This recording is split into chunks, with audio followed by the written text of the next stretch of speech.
What's up, everybody, and welcome to the Ethernet Podcast. I am your co-host, AJ Chabria. I'm about to invite the great Craig Bell, and our guest tonight is a legend, sort of like Craig, but international scale. It's Dr. Jack Groppel from, you probably know him as, from Human Performance Institute, Lair, Groppel, and Etcheberry. We're going to get into all this stuff and learn everything we can from the great man, Jack Groppel. Let's find Mr. Craig Bell.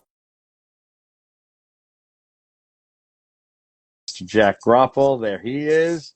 And let's get going tonight. We're going to have so much fun, and we're going to learn a ton. And we have been peppered with questions already, cool questions from some of our most loyal netheads. Jack Groppel, warm welcome. How are you? Hey guys, how are you? Terrible. Great to be with you. So nice to have you on the show. Yes. Let's go hard right away. Yeah, I Go. can't wait. Let's go. Our mutual friend, the incredible Kyle LaCroix, had a couple fun ones, and I want to start right off. Number one, such a legend in the game you've been to Craig and me too.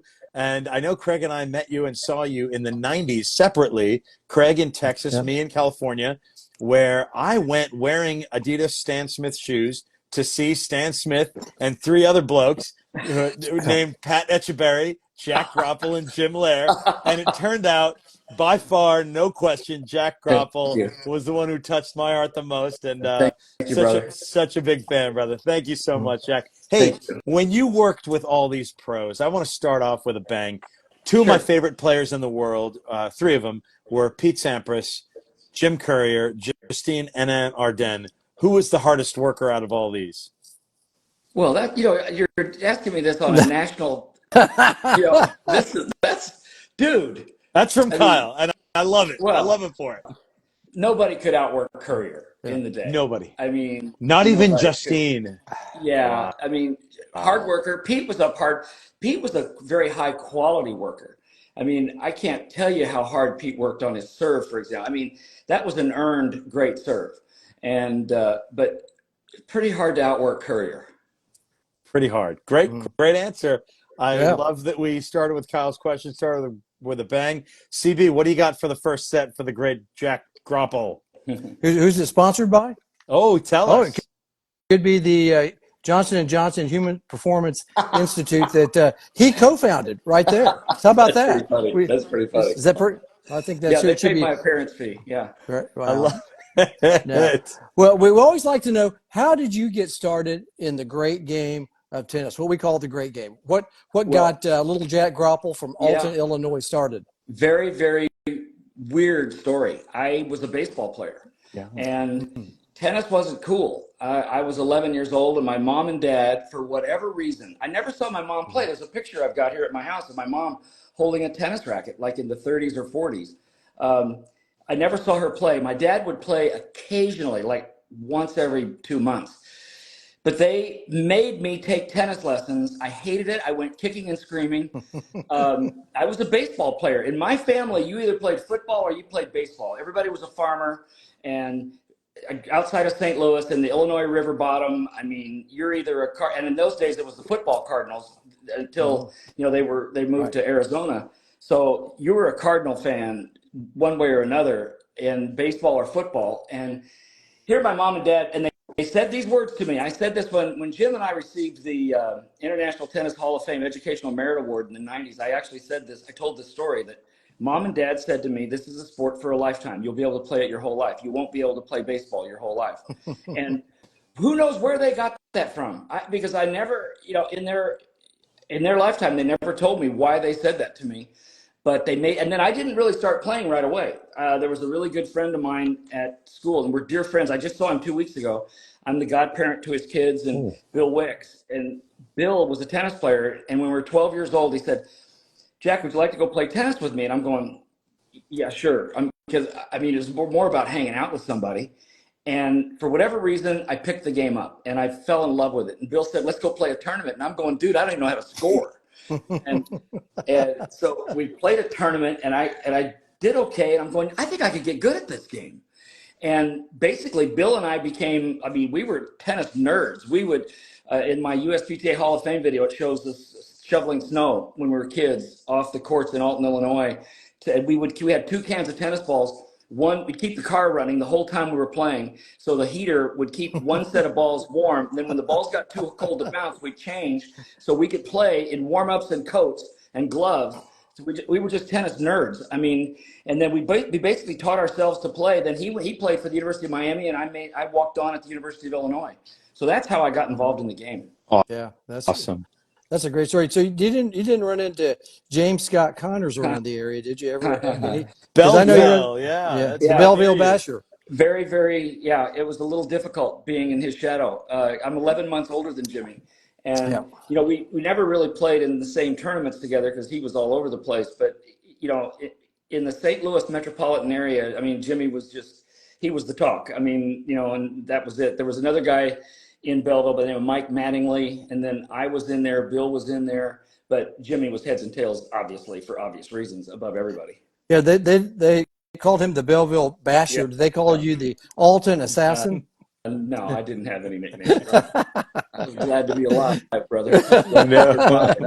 I mean, what a great place, though. You see 2 great Hall of Fame people come out of the same area. Basically, how far was Bellevue from Alton? Maybe Only 30 miles, maybe? Oh, very 20 close. miles. Yeah, right. 20 miles. Right along the river. Just southeast of Alton. Yeah. Yeah.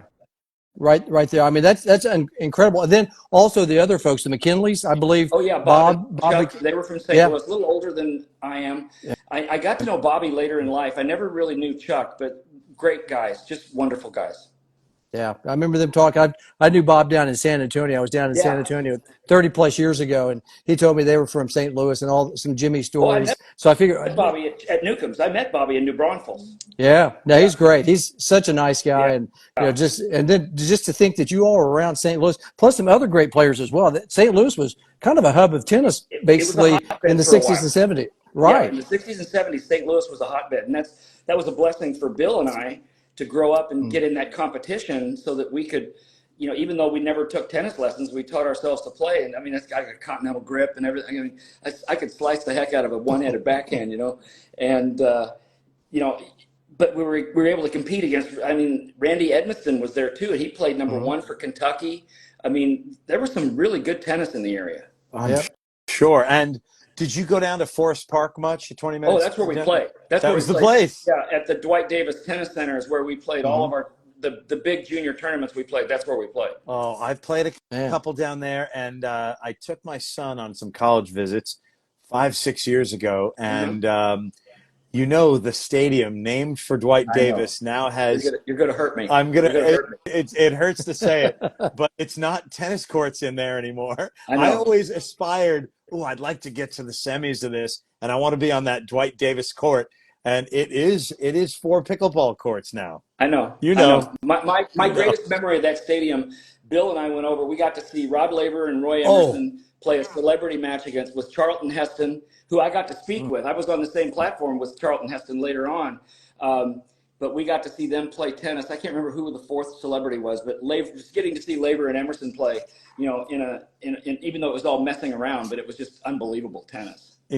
Incredible. Yeah. And Rod Laver, like one-handed lefty, one-handed backhand swing volley. Incredible. Like that guy was way before his time. And I know that affected you because you brought so much professionalism to the mentality and also the biomechanics of tennis coaching. I want to get into that a little bit. Yeah. Can you go maybe from being a player at Illinois to being a coach at Illinois, maybe even talking about the procreation of the beetle into LGE? How did So, all right, I'll try to do this quickly. I played at Illinois, and then because my father and I were estranged. I mean, it was really hard. My dad, I love my father. We were able to reconcile the last 10 years of his life, but it was tough. I mean, dad was really a hard charger.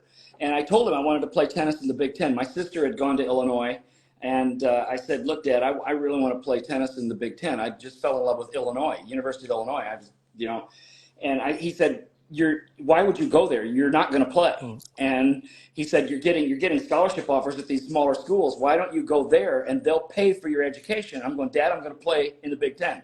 This is my dream. I saw Paul Warfield. I don't know if you remember that name from Ohio State football. I saw him as a kid. I saw him play against Illinois, and I met Paul Warfield later on, and I told him that changed my whole life, was watching him play against Illinois in Memorial Stadium, that drove me to get into Big Ten athletics. And so Dad said, if you're going to go there and I've got to pay for your education, you got to study either engineering or agriculture. Well, engineering wasn't going to be what I was going to do. So I went into agriculture, and I ended up getting my degree. I made the teams, and I got my degree in wildlife biology. A lot of people don't know that. And by the way, the summer before I started at Illinois, I was a foreign exchange student in Guatemala. So I lived in Guatemala, and then I went to Illinois and studied agriculture, got my degree in wildlife biology. Couldn't get a job because all the hippies got all the jobs. So seriously, the national park jobs, all the Forest Service jobs were taken. It was saturated. So I started grad school. What do you do if you can't get a job? You go to grad school. And I started grad school in population genetics. Now, I'm thinking that I'm going to study migratory habits of wildlife.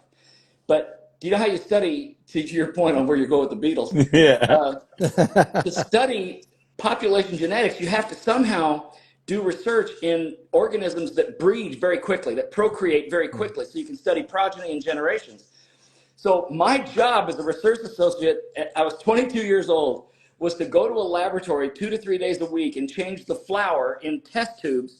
So these little beetle called Tribolium beetle, you can look this up. You can't make this stuff up, guys. Tribolium beetles could procreate more rapidly. So I love to say that my job was helping beetles have sex and creating an environment. So I was in tears. I was a mess. I'm going, I don't want to do this. And my sister said, why don't you go talk to the people in kinesiology? And Dad would have none of that. I said, well, Dad, Dad's helping me with school. And she goes, you're 22 years old. Go find out. You don't know what you don't know. So I made an appointment, and I met with the department head in Kines, and his name was Dr. Rollin Wright. And I'll never forget the meeting. He's looking at my transcripts, and he says, you got good grades. He says, all right, what I'm going to do, I'm going to admit you to the Masters of Science program in kinesiology, but you've got to take 3 very hard courses. You got to take kines, exercise physiology, and human cadaver anatomy your first semester. And as I'm getting up and walking out of his office, all I'm thinking about is how am I going to tell Dad? Because as soon as I tell Dad, this is over. I am cut off. And as I walked out of Dr. Wright's office, I'll never forget, he said, did you say you played tennis here at Illinois? I said, I did. He goes, I need somebody to teach tennis for me. I'm going to waive your tuition and fees, and I'm going to give you a small stipend. Will you do that? And I went, oh, yes. I mean, it was divine intervention. Honestly, it really was. And the rest is history. I fell in love with it. I got straight A's on those 3 courses and just fell in love with it. And then I went to Florida State for my PhD because Dr. Terry Ward was there, and he was studying baseball. Nobody was studying tennis. I mean, Stan Plagenhoff at Massachusetts. Vic Braden hadn't really even gotten into it totally yet. So I went to Florida State to work with Terry, and as again, divine intervention. My dissertation director was Dr. Robert Singer. Bob was the president of the International Society of Sports Psychology. So now, before even sports psych was really well known, I'm working with the president of the International Society of Sports Psychology. I'm able to do all this research in Florida, outdoors, working with athletes. And I started writing articles, and then Dr. Charles Dillman, who was my advisor at Illinois, he was the one that said the 17 words to me. You may have heard of those. My first semester at Illinois, he pulled me into his office and he said, you're a pretty good student. And he knew I was a tennis player. He said 17 words. He said, if you really apply yourself, you could one day become a pioneering leader in the science of tennis performance. And that was all it took. Pioneering leader in the science of tennis performance. That's what he said to me. And it didn't even exist. Nobody knew who Vic was. I mean, Vic was becoming well known, but I didn't know who Vic was. This was 1974. And sports science was still relatively new in the United States. Nobody was really doing it in tennis very much. So I basically created my own course of study, my own curriculum, and Dr. Ward and Dr. Singer were great with me at Florida State. And then I finished my coursework at Florida State after 2 years, and Chuck Dillman, who said those 17 words to me, called me, and he said, Jack, the tennis coaching job's open up here at Illinois. We want you to come in and interview for it. And I'm going, are you serious? I said, Chuck, wait, I'm like 25 years old, guys. I'd be the youngest NCAA coach in the nation, and I got basically zero experience. And I'm going, yeah, I'll come up and interview. And they hired me and gave me a joint appointment as an assistant professor in kinesiology. Fell in love with it. I started building my brand and started working with some players in around 1980 and 81. Met Tim Gullickson in 82. That's a great part of the story. And then that's how I got back to Illinois coaching. Wow. That's a great story. When you became head coach at only 25, I know you related to the kids well, because they're only like 6 years younger than you. That's right. Yeah. And what years was that? And we have a mutual friend, Neil Adams, who played for you, kid from Texas. Neil. When was that? 77 to 82, 77 to 80, 81 or 82. I'm not getting years correct right now, but 77 is when I started, because then I finished my dissertation my first year back. And I think it was the 81-82 season was my last season, because I started working with players on the tour. I was building my brand the whole time. I started traveling and speaking quite a bit. Traveling and speaking, of course, it led to world-renowned status as an authority in this game, like those 17 words said. You mentioned Vic Braden. So you were studying this stuff. I want to ask, number one, Kyle has a cool question we're about to get to. Okay. But I want to ask, when you said you were a pioneer in this in the States, sports science did exist a little bit in the Eastern Bloc with Olympic sports. Did you use that, or did you start totally fresh, or what was your process in figuring out your curriculum? Well, in tennis, I started fresh. But no, I didn't start fresh because in fact, in 76, I presented 2 papers at the Olympic Scientific Congress in Montreal. It was in Quebec City. Yeah. The Scientific Congress was in Quebec City. The Olympics were in Montreal. And I was in the forum in Montreal when Nadia Comaneci scored her first perfect 10. The 10. I was there. I was on the finish line when Bruce Jenner won the decathlon. Yes, I remember it well. Yeah. So I presented those 2 papers in 76. And at that meeting, I got to meet Zatsiorsky, who was the world famous sports psychologist. Bob Singer and I drove from Tallahassee up to Quebec City, and we spent an evening. They had brought in some Russian vodka and we had caviar and Russian vodka in their hotel room. And I'm like a little kid in a candy store listening to the most famous sports scientists in the Eastern Bloc.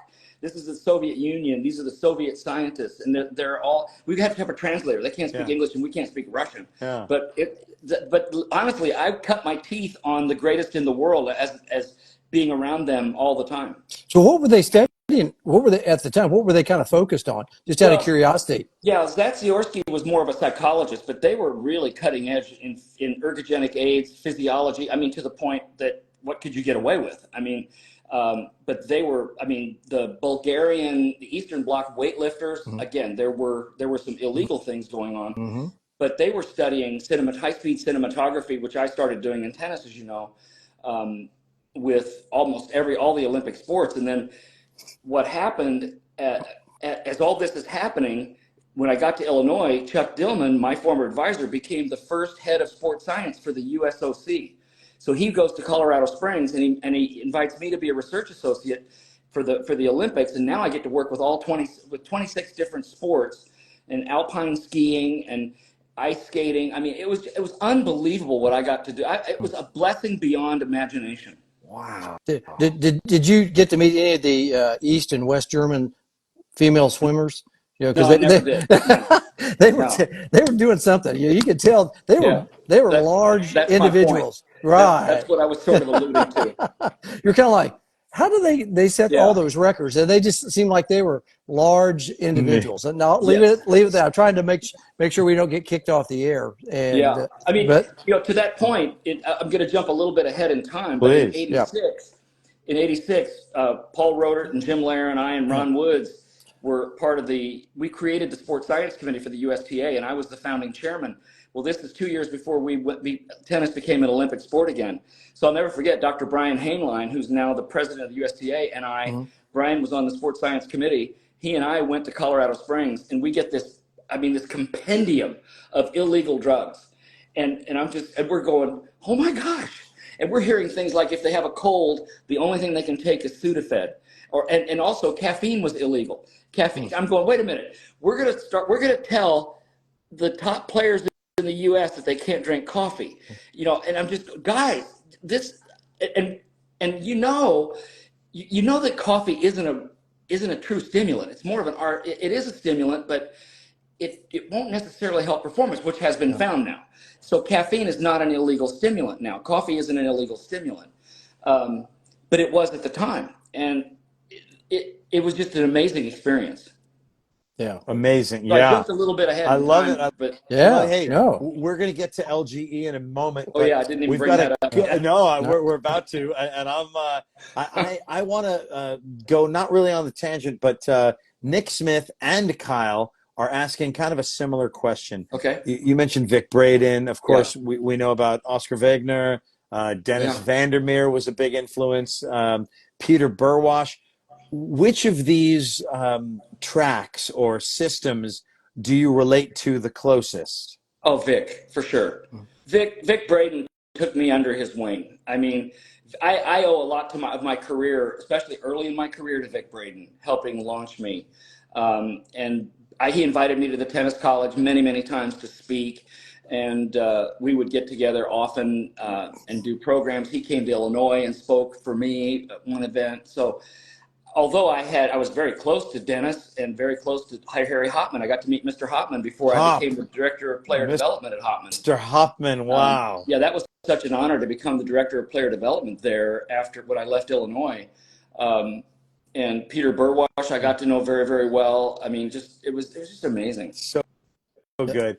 I got to tell you, my father was never a USPTA professional. He was certified at Coto de Casa by the USTA, which as, back then it was the USLTA was the playing wing, and Vic, that was the US Tennis Academy. Tennis Academy, that's exactly right. I'll never forget the logo. It was a tennis racket with the graduating sort of cap with the tassel. And I thought, I think I want to do this for a living one day. I know, right? It's so good. I know. So good. The tennis courts that fanned out, the hourglass on the court, the shape of the stroke on the side walls, the hitting lanes of the machines. I'm all about it. I can hear the sound right now. I can hear the hitting lanes going right now. You can hear it. I can. I bet it was loud. It was. Hey, I want to get to LGE. First of all, you have a cool story about how you met Jim and how you guys formed and hooked in with Pat Etcheberry and formed LGE. So Jim and I met in the late 70s at the U.S. Tennis, the Tennis Teachers Conference, the USTA at the Roosevelt. And I'll tell you exactly how it happened because this woman is still a part of our lives. Annie Miller, who lives in Oregon, heard Jim speak, and then she heard me speak. I didn't know who Jim was. He didn't know who I was. She literally came up to me after my talk. It was in like 77, around then, 77 or maybe 78, but I think 77. And she said, there's this guy you've got to meet. He spoke just before you, and your guys are different fields, but you're speaking very similarly. And I'm going, well, who is he? And she goes, well, it's Jim Lair. And I said, what's he do? And she says, he's a sports psychologist. Now, you remember, I grew up with Bob Singer, and I don't know Jim Lair. And I'm going, okay, I'm an exercise physiologist and I'm in bioengineering. We do very hard numbers, measure. Psychology in that day was more state and trait anxiety, questionnaires, how are you feeling, little different way of thinking. And I said, well, Annie, let me answer these questions. She literally grabbed me by the shirt and she said, no, I know where he is. You have to come meet him right now. So I met Jim in the lobby of the Roosevelt Hotel, and we hung out the next 2 or 3 days at the Open and at the conference, connected. It was great. And, it's fascinating, though. Here's two grown men. How old are we? We're early 30. Early 30s, or 30 years old. Yeah, 30, probably late 20s, early 30s. And two guys at that age say, well, let's stay in touch. It's not like today's world. how do you stay in touch in the 70s? Well, here's what happened. Again, talk about the way things work in the world, and whether you want to say it's divine intervention or whatever. Jim and I became the two top sports scientists in the United States in tennis, and the USPTA started saying, well, we need to understand coaching education better. So they start sending Ron Woods sent Jim and I all over the world, teaching and learning. We went to the Deutsche Tennisbund in Germany, and we did all these ITF workshops, and then the ITF started inviting us to travel. Tennis took me to 52 countries in my career. Come on. But this is how it all started, with the USTA wanting Jim and I to learn from the other countries and then teach our coaches, but then also for us to teach other coaches. So it was kind of a give and take for Jim and I to do that. And so Jim and I are traveling all over the world together. And that's literally how we got so connected throughout the 80s. And we had this dream of, maybe one day we could start a tennis center. And I left Illinois. I was tenured. I was a tenured professor, and I quit because Saddlebrook and Hopman's offered me a position to become the director of player development for the Hopman tennis camp, and where I worked directly with Howard Moore and Tommy Thompson and Alvaro Bentancur. You probably know Alvaro. Betancourt, yeah, I remember him. Yeah. Rocket, that whole group. I mean, unbelievable guys, unbelievable pros, and it was a wonderful deal. So I quit, and then now Jim's the director of sports psychology at Bollettieri's. And in 91, I had been at Saddlebrook, and Jim and I are able to see each other even more now, because I've got a lot of players going through Hopman. He's got a lot of players going through Bollettieri's. I'm working with a lot of players at the time, so was he. And in 91, Jim was interested in doing something else, moving on. And we had a meeting at the USPTA conference that year, and we basically said, what do you think? You want to try to roll the dice? And we met with the owner of Saddlebrook, and he set us up in 2 3-bedroom condominiums. We created a Florida corporation called it was actually called Lair Groppel Saddlebrook Sports Science. Okay, originally. Yeah. Lair Groppel, because Pat wasn't involved yet. And so we created the Florida corporation. We opened our doors in the condos with our own money. We didn't get any investors yet, with our own money, January 1 of 1992. And the rest is history. I mean, we just started, we never operated in the red. We were able to get a little cash flow. We had 5 employees, Jim, myself. We had Carlos Saloom. You may know Carlos. Carlos was our head of marketing and sales. Karen, his current wife, was our receptionist and administrative assistant. And we had a director of tennis. Scott McTeer was the director of tennis. And so it was just the 5 of us, and we were able to get cash flow going with what we were doing. We started doing a lot of corporate things. And that's how, and then Pat came in several months later, and then because Lair Groppel Etcheberry was way too long, we became LGE. That's how that happened. How did you all meet Pat, just out of curiosity? Was he hanging around? He was working with Jim down at Bollettieri's. Courier. Okay. Right. Courier. Mm-hmm. Well, no, Jim Lair. Jim Lair, okay. Jim Lair. He was working with Jim Lair. And then Jim Lair got Pat connected with us. Gotcha. They said, hey, come on over to our team. Mm-hmm. I'm sure Nick was like, no, you can't go over there. Don't go over there with those guys. I'm not saying that. Nick's not around anymore, but I'm sure that was, what a great time to be in Florida and around you all with all that's going on with Saddlebrook, Harry Hopman, Bollettieri. It was amazing. It was honestly an amazing time.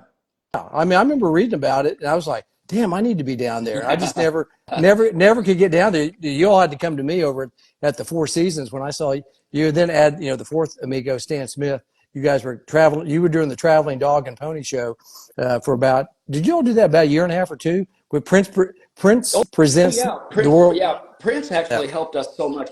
Max Brownlee was the head of promotions for Prince, and he signed Jim, Pat, and I to a 3-4 year contract, and I mean, it was really good money, and it was a lot of appearances though.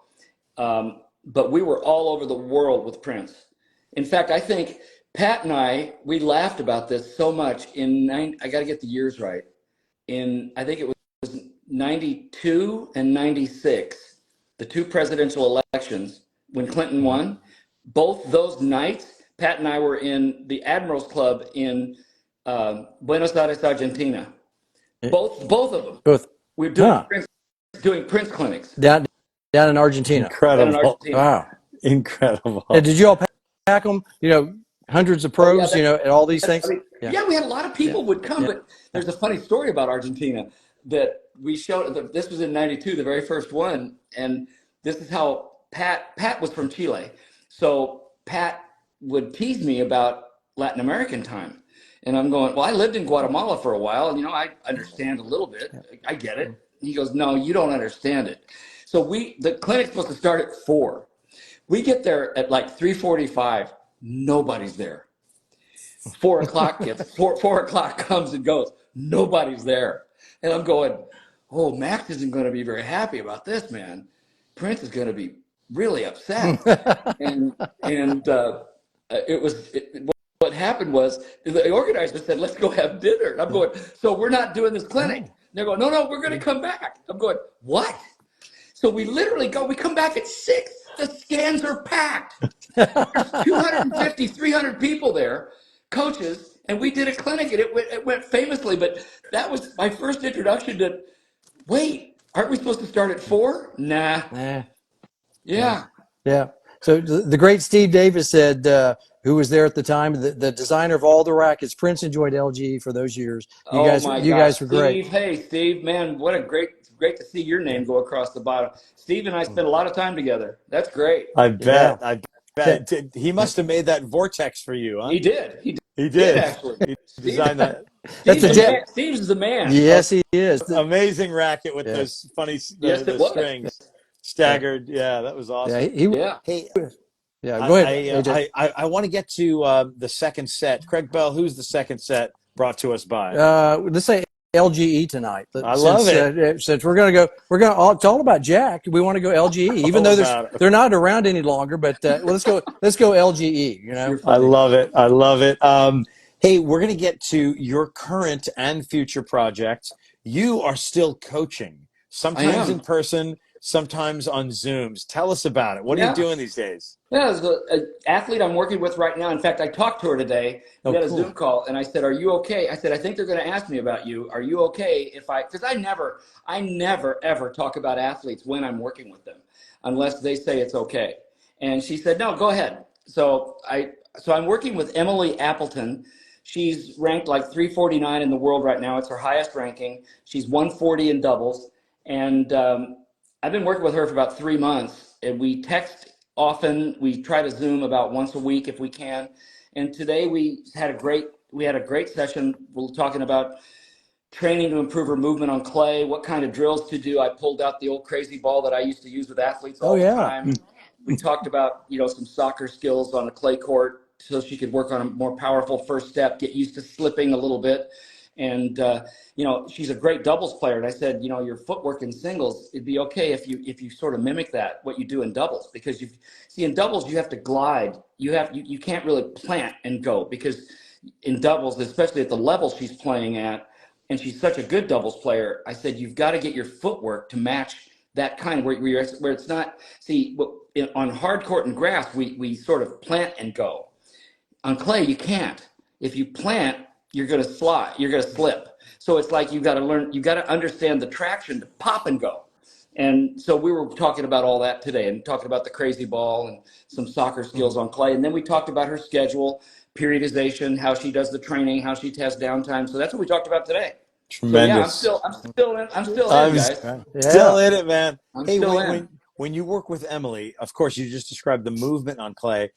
Does she volley as well as you? And what kind of volleyer is she? She's a really good volleyer. And remember when I played was with wooden rackets, dude. When I played at Illinois, I had a T.A. Davis is what I played with. Davis. I don't know if you remember that. I do. Sure. Yeah. I played with the T.A. Davis racket. Yep. And it's hard to get a lot of stick on the ball with the T.A. with a wooden racket. But she's a really good player. She really is. Hey, she's in Europe right now playing for a club team in Deutschland, Germany. Yeah. So it's this Bundesliga teams. When she's done with that, does she come here to play futures and WTA Challenger level? Well, she being at 340, 350 in the world, and she's in a really precarious situation. She's got a great doubles ranking to get in these in most of these draws, these lower level draws, but she's got to qualify for singles. So it's a balance of, okay, do I keep my doubles ranking high? Do I roll the dice and try to get my singles ranking high? So we set a goal for 8 months from now, and I'm not going to share that with you. But so we're going to sort of, give and take on helping her singles, but keeping her doubles and get her doubles. She wants to get her doubles a little higher, get her singles a lot higher in the next 8 months. So we'll see how the scheduling works. But it's really hard for these young athletes when you're in this kind of a position to schedule your year. It's just really, really hard because you're trying to get your points up to get your rankings up. And the girls are good. I mean, the athletes are good. Top 350 in the world is a really good tennis player. And they hit the crap out of the ball, yes, and they move well. They all do. Yes, they do. It's yes, impressive. They do. Yeah, it's awesome. I wanted to ask about, this is something Nick asked about, how is tennis taught today, and what do you think of that? And what are some things that you think could be better these days? And what do you think are some things that are different about what you're working with Emily? Well, we know a lot more about, wow, there's a lot to unpack there, AJ. There's a lot, because the strokes, the athletes are stronger and bigger and faster than they were when I was playing and when I was coaching. Just look at the size of these athletes right now and how strong they are. Because think about it. I mean, I was blessed to be involved in the sports sciences when we learned about training, we learned about nutrition, we learned about, like when I played, I was told, don't drink water. You're weak if you drink water, and take these salt tablets. I mean, that was the 60s, guys. This was the mentality of exercise physiology in the 60s. Think about where we've come in 50 years, 60 years from that. And so we've really transformed the game as far as coaching and teaching and training. Where my challenge is with the coaches today is to stay up with that increase in strength. I mean, the athletes are swinging harder, the equipment's better, injuries are more prevalent, the strings are better. Yeah. Everything is engineered. Vic Braden had the greatest line in the world. He said, you're worried about your racket. It's engineered way beyond your ability anyway. I love Vic Braden. That's a Vic Bradenism. I will not take credit for that. Right. And, so I would challenge the coaches to keep up with the athletes, because the athletes are bigger, faster, stronger.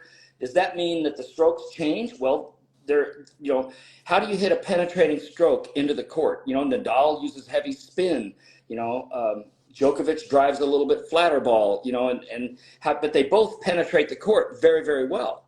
So, when I was really involved in starting to study the game, I mean, think about this guy by the name of Borg who came along, and everybody thought the guy has no chance when they saw him play with his forehand the way it was, and where he held the racket way down here. His calluses were in here in his hand, and the guy did okay, I mean, so that was really a big deal for us to understand. Get the racket head in the right place, get the racket face in the right place with the right time, with what you want to do to the ball, and then how do you do it? You don't do it with your arm and your hand. You do it with your body, your legs, your footwork.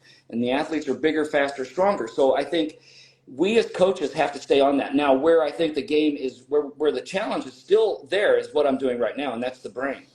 Because the brain, we're learning so much about how the brain, how behavior changes, how to adapt to situations, how to change a behavior that might be counterproductive to who you want to be, and how do you make that a productive behavior. So there's a lot that we're just learning right now, and I'm excited as ever about human performance. I can feel it. I can feel it. Oh, I'm not ready to stop yet. No. Right? I'm not done yet. I'm not No done way. yet, boys. I'm not done yet. You just masterfully answered a question about technique and the body, and you read my mind. I want to go to the mind a little bit. Okay. There is some more depression that we hear about among even elite athletes, anxiety among elite athletes, and it's in the news even, and it's in our consciousness as coaches as we work with people who are recreational, but also 300, 400, 500 in the world, 200 in the world, things like this. I want you to give us a little bit about mental health and mental toughness, mental strength. I know these things are very, very different. tell like I want to learn as much as possible right now from Jack Groppel. Okay. All right. Thank you. Thank you for asking that question, because I think it's a very important question in today's world. Let's talk about mental health first. Okay. I don't think we understand it. It's not mental illness. Mental illness is a sickness that has to have a medical intervention. Mental illness often has to have medicine. I mean, drugs. You sometimes have to treat it, and I'm not speaking negatively about it, by the way. No. It is what it is. Mental health, I wrote an article that, mental health is around, I can't control the anxiety that I'm feeling. I can't control it. Now, you could say, well, that's a mental toughness problem. Not if it's affecting your sleep, it's affecting your relationships. See, but here's the danger now, AJ and Craig. When someone says, and I'm not being critical right now. By the way, I want to say this. I'm a big believer in counseling and therapy. I'm not poo-pooing anything we're talking about. What I'm trying to do is create the dialogue. But what concerns me is when someone says the following: I need a mental health break. I honestly don't know what that means. In other words, if there's something going on with your mental health, what are you doing as an intervention to improve your mental health? See, a lot of people say, I need a mental health day, so they take a day off, and they're doing nothing. They come back, and the problem, or whatever it was, is still there. Still there. Yes. Now, don't get me wrong. If you have just been driven and driven and driven, maybe you do need just a day off. I'm not minimizing taking the day off, but very often, if it's, for example, if you've got a lack of emotional wellness going on, and you say, I need a day off. Well, if there's something going on with how you emotionally respond to stress, and you're not seeing a counselor, or you're not doing something to change the pattern, when you come back from that day off, it's still there. Whatever's causing the problem is still there. So my big concern is that we use this jargon and we don't know what we're talking about. I mean, I'll tell you what started me really worrying about this about a year and a half, a little over that, a year and a half ago. I don't know what I was doing. I was picking up some friends or something, and I was across from a playground, and a child, these are kids. One of them, they got in a little bit of an argument, and one said, you're mentally ill. Literally said that to the other child. And I'm just going, okay, where did this kid hear this? I mean, did they hear this at home? And what does that mean? And why would someone say that to another human being? So there is the issue of, we have to understand our terms and understand what's going on. If you're not sleeping well, that's a physical situation that could cause an emotional and mental problem. See, so if you're not sleeping well, you're more anxious, you're more impatient, but that's a physical condition. So do you need to have a sleep study done? Do you need to get with somebody about sleep? See, we live in such a quick fix society that what happens is the doc gives you drugs, and to give me drugs, knock me out, let me sleep. When in fact, you're not taking care of the problem. So I guess I hope that's answered. I'm not in mental toughness yet, because I want to deal with this mental health and mental illness paradigm, because it is a big issue in our world today. It's part of our lexicon and part of our public speak, but I don't think we've defined terms very well. And we haven't really opened up the dialogue for people to be safe talking about it. So I hope that's helpful. It's now so helpful. Now mental toughness, that's a skill you can acquire. And I've got a whole list of things. Controlling your emotions on the tennis court. Who didn't as a child? I mean, I did. I flipped. At the Hall of Fame interview that John Embry did with Jim and I when we were inducted into the USPTA Hall of Fame, he asked me about Jim playing tennis, because Jim gets a little angry. And I said, well, before I answer that question, there's several hundred people in the audience. And I said, let's just say that people who live in glass houses shouldn't throw bricks. Because when I was a junior, I frisbeed a few rackets. I mean, let's just be real honest about this. So, but why? Why would you do that? Well, nobody ever taught me. I remember I taught myself to play. And I had a hard charging father. See, I never got the question when I got home and I lost a match. I never heard, well, what do you think you could have done better? I got why the heck didn't you win? That was what I got.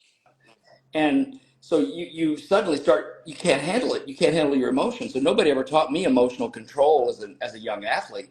And so, but that's a skill. How do you focus under pressure? I can't tell you how many athletes I've worked with. They get to 4-all in the third and they're serving, and they're serving, and all of a sudden they're going, "I'm going to double fault," and you're going, "Wait, you're saying that to yourself? That's the self-talk. See, that's a skill, though. That's a skill." And there's all these other skills. I mean, the quality of mindset you can teach, mental preparation, dealing with mental blocks. Like I've worked with Olympic gymnasts who just develop a fear of being on the balance beam. Olympic level gymnasts.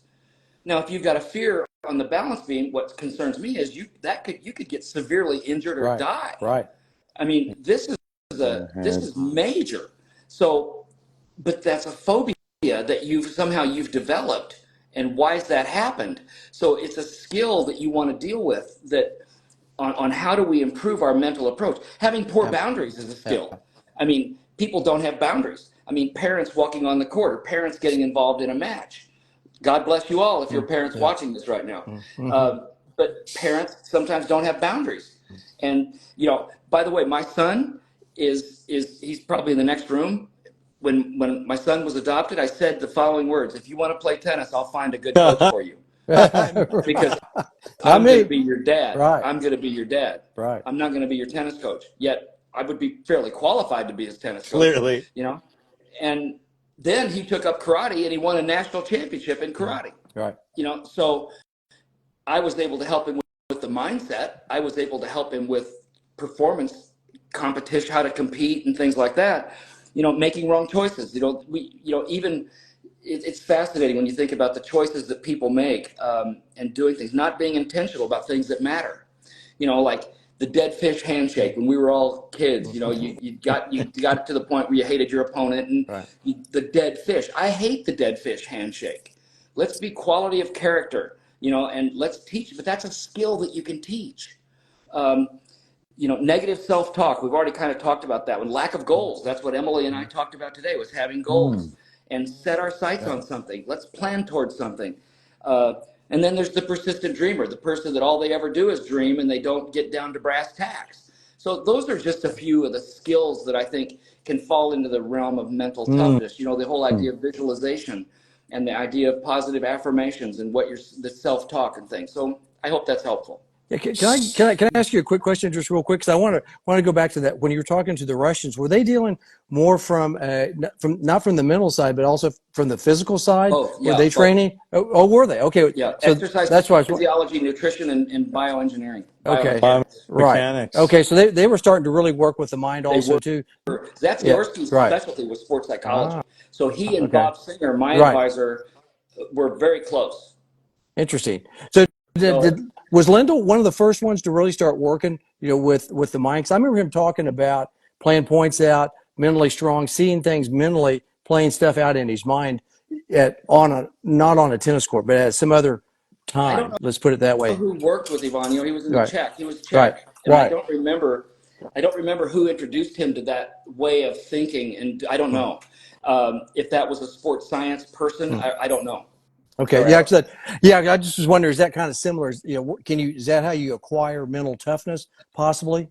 One of the techniques. That's part of understanding mental toughness is the physical training of what you're doing with your mind and what you're doing. I mean, I'll never forget. I was at Wimbledon. This involves Lendl. I was at Wimbledon. I can't remember what year it was, with Tim Gullickson, and Tim had an 11:00 match, and for whatever reason, Lendl walked in the locker room and Timmy just said, "Ivan, you're looking very fit." Timmy was just so social, and Ivan said, "There's nobody in the game that's as fit as I am," and just walked by us. And I'm just going, "Whoa!" Okay. And then it hit me that whether that's true or not, if he has that level of confidence and he gets to 4-all in the fifth and he looks across the net at you and he's got that level I mean, dude, you're in trouble, because he's got that. I mean, but that's the mental edge, even though it's a physical attribute. So the idea of being really fit and knowing that you're fitter than your opponent gives you a huge mental edge. See, a lot of us, we think everything's so separate. It's not. it's a whole mind-body connection of how everything works. So, Yeah. Craig, I hope that helps. That answers your question. No, that's exactly. By the way, the fun part about this, interspersed here in '81, Dr. Robert Nerschel invited me to Madison Square Garden. The ATP Finals was in Madison Square Garden. So here I am in '81. I got this long hair. I got my high-speed camera, and I get to take high-speed films of McEnroe, Lendl, Connors, Vilas, Gerolaitis, and it was just an amazing time to get all those records of the greatest players in the world in '81. You still have any of the footage? I think I still have the 16 millimeter film. No, unbelievable. I was going to give it. I don't know if the Hall of Fame would want it.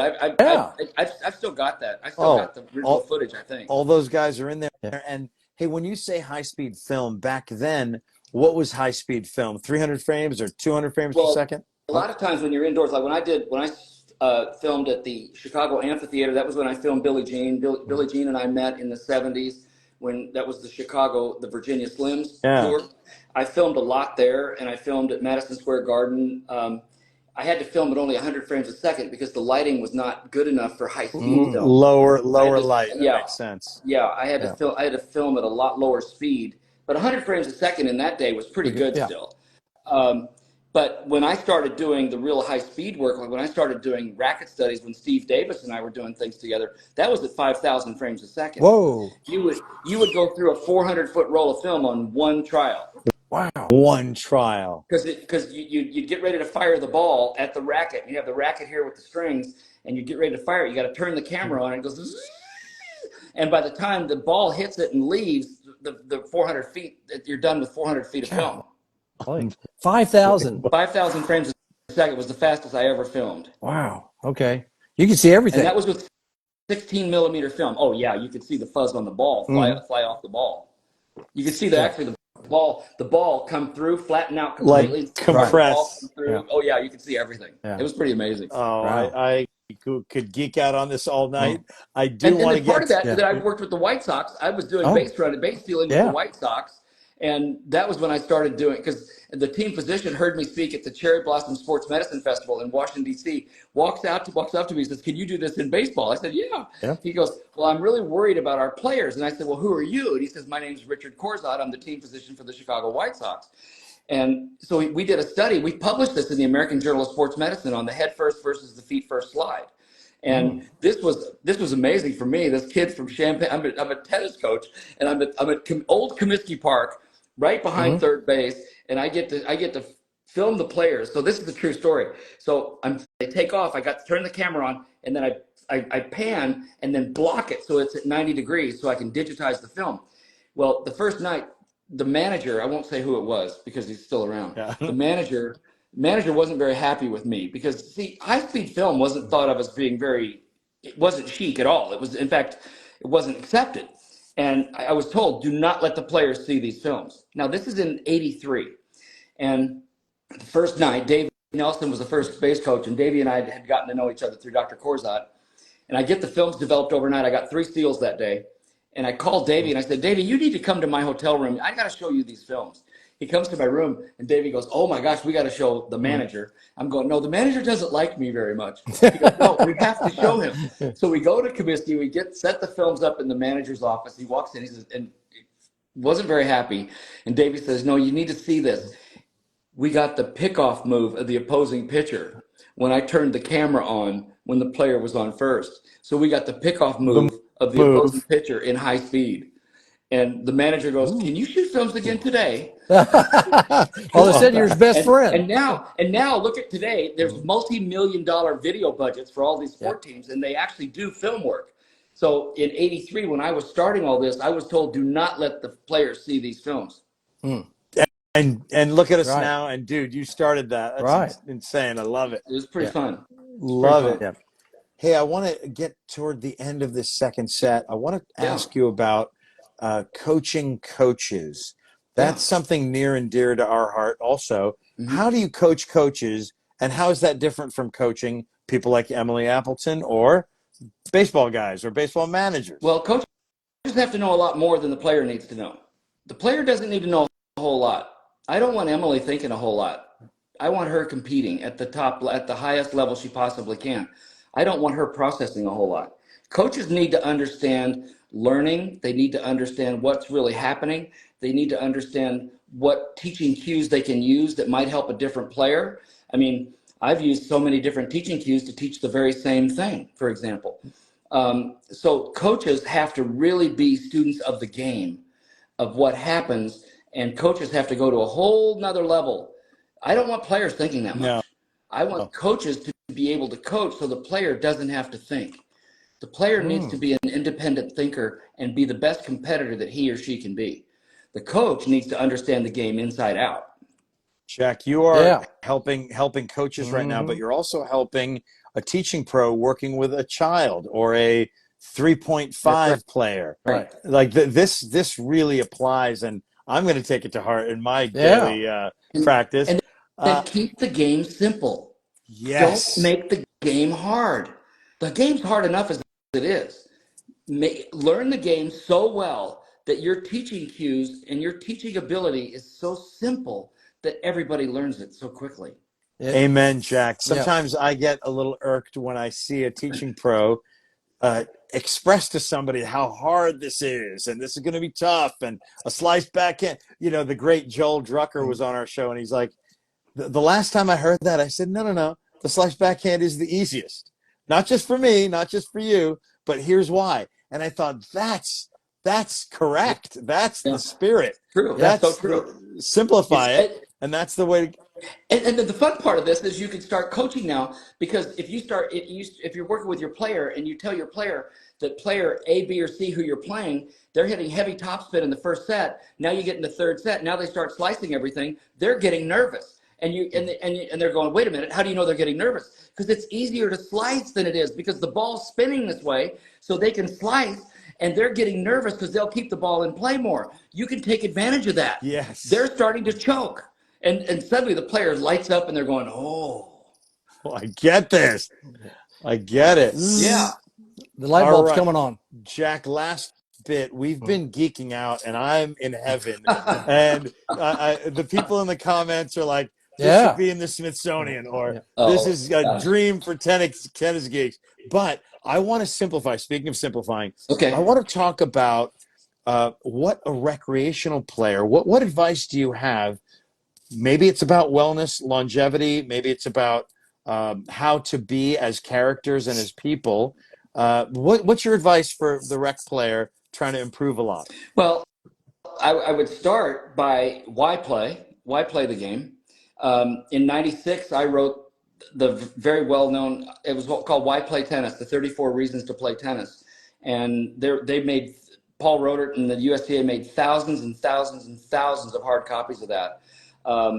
And now we're finally leveraging that a lot. I'm really glad, because I think it is the healthiest sport, the healthiest activity that someone can possibly play, because of how the brain works and the combination of what happens, movement and exercise physiology, and what happens in the brain.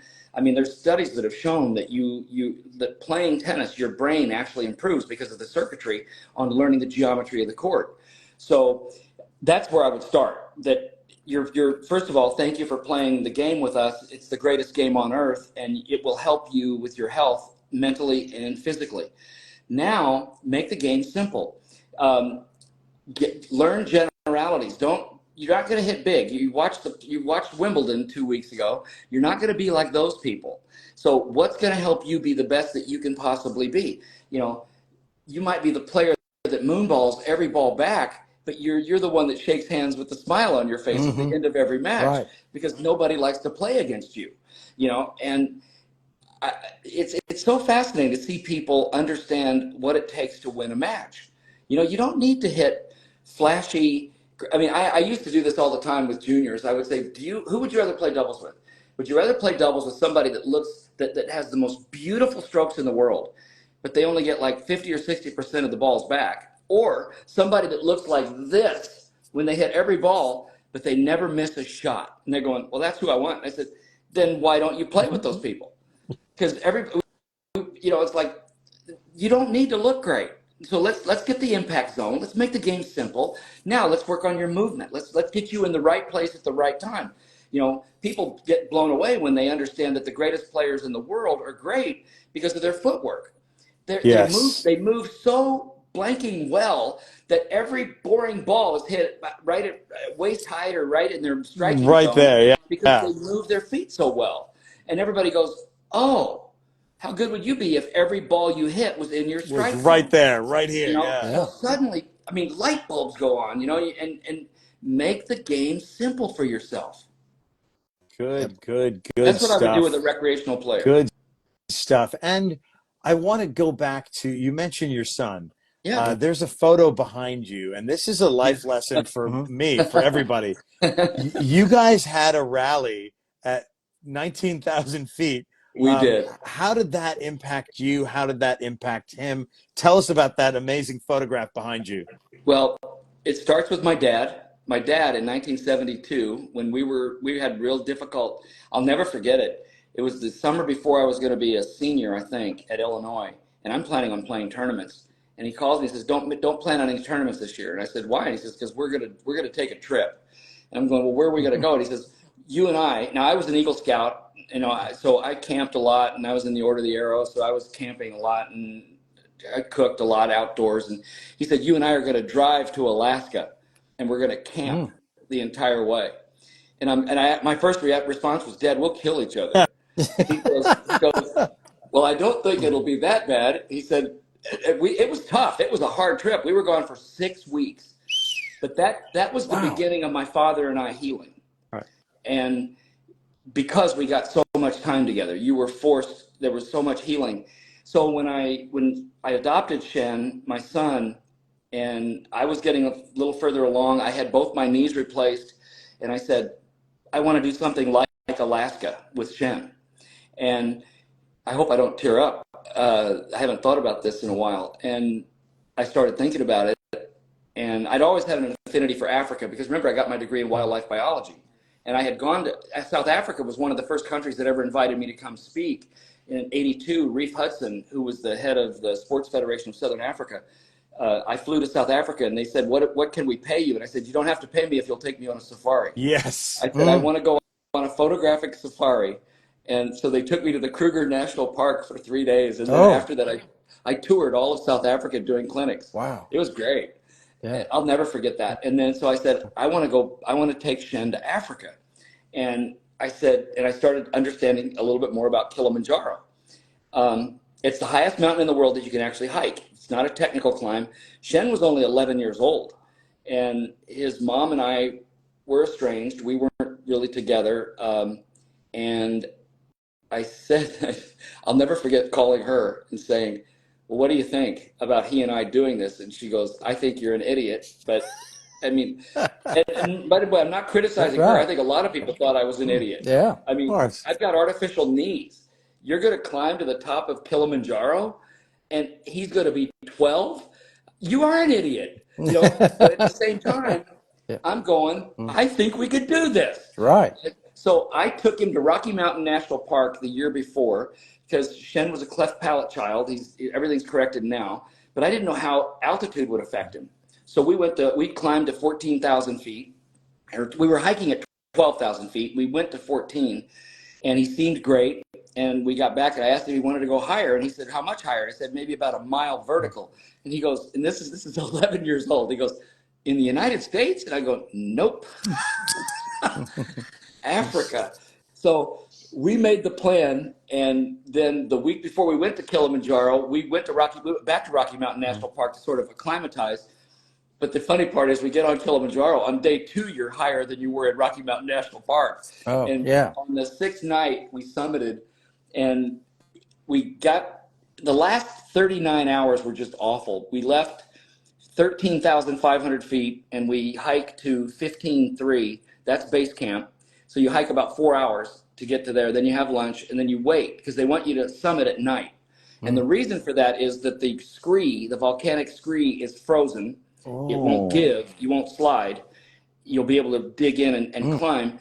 And the other thing is that if you get injured, they've got the entire next day to get you down. If you hike during the day, the altitude is too high to try to get you down in an emergency.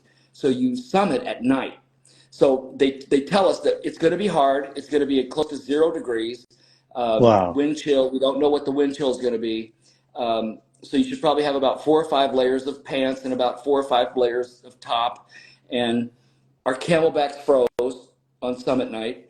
We get back, they do this briefing though, they tell you to think about the people you love and everything, that your purpose. And I'm just going, are you kidding me? Yeah. We go back to the tent and we're supposed to rest and sleep. And they're going to wake us up at 10:30 to summit. And I said to Shen, I'll never forget this. So he's 12 years old. I said, buddy, how you doing? After that sobering, Dad is sobered up. I mean, Dad is like, holy crap. You know, I said, dude, how are you feeling? He says, I just think you're crazy for bringing all of us here. With my 12-year-old son. Yeah. And so they got us up at 10:30. We got our camelbacks on and everything, and we started hiking. And it was hard. It was really hard. Shen he felt that night, his little phrase, I haven't thought about this in years. It became, let's find a rock. And let's find a rock mean, Dad, I just need to catch my breath. I just need to rest for a second. So it was, let's find a rock. Let's find a rock to lean against. And let's find a rock got us to the top. And we got up there the next morning. We'd seen the sunrise, and it was about 7:30, and we were very close to the cone, to the not to the summit, but you're very close to the rim of the volcano. And all the people that were with us, they were up there. They saw us, and all this. And when you're that exhausted, all you do, your head's down, you chuck your poles, you take a step. You chuck your poles, you take a step, and your head's down. And all of a sudden, I heard all this commotion around us. I look up, and the park rangers, Kilimanjaro's a national park, they're skiing down the mountain with climbers that are sick. Literally, people are throwing up because they've got altitude sickness. And they're trying to get them down as fast as they can. And it scared me. And I turned around to Shen and I said, Shen, are you okay? He didn't answer me. And I'm being dad now. I'm going, buddy, you've got to answer me. Are you okay? This is my 12-year-old son. His head's down. He goes, can't talk. And our guide who was with us came back, and he heard me get firm with Shen. And he says, Shen, do you want to go back? And I thought we were done. I thought we're done now. And here's my 12-year-old son. Shen, do you want to go back?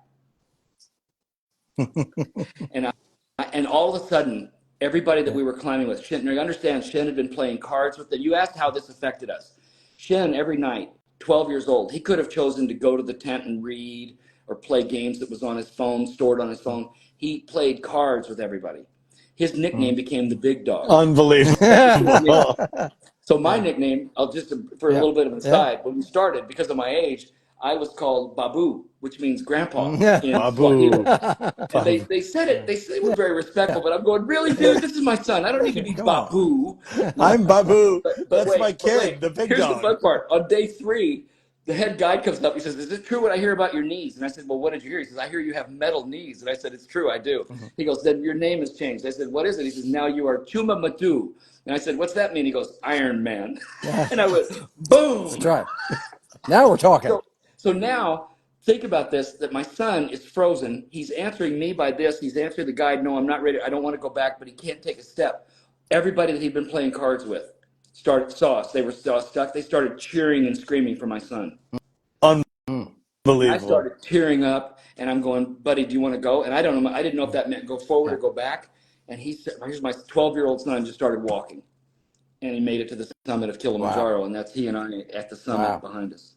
What a great story. Hey, that fueled something.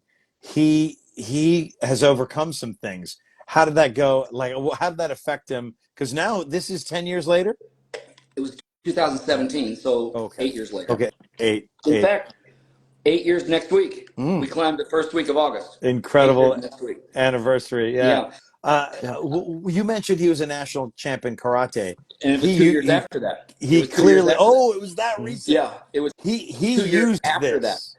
Well, in fact, the very next year in kata at the national championships, he lost in the first round, but it's double elimination.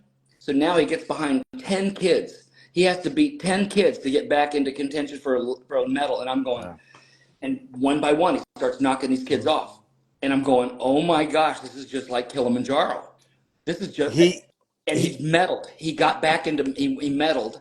And then the next year, he's a brown belt. And his best friends are black belts. And they said, hey, do you want to fight with us? Do you want to team kumite? It's team fighting. It's like tag team fighting. fighting. The coach, except instead of you tagging, the coach tags you in and out. And it was 14 and under nationals, AAU.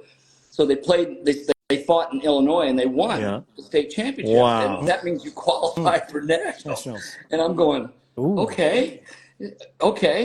He gets to nationals, and there was some luck, but skill involved. But here's my son, a brown belt. They get into the championship round, and they're going to fight now at the Broward County Convention Center under the lights at night, 14 and under for the national championship. And Shen comes up to me before the fight. And he says, "Dad, I'm starting the fight. I'm starting." "You're starting? Do you realize I'm stuttering because I know who he's going to fight. And these kids are on the U.S. national team, and he's a brown belt." And I'm going, "Wait, you're starting?" He goes, "Yeah, I'm starting." And I'm going, "How do you feel about that?" He says, "Dad, I'm going to be fine." He came out. I'm videoing him, and he just took over. He won 3 points. And at one point, I went like this. "Is that my kid? Is that my own kid?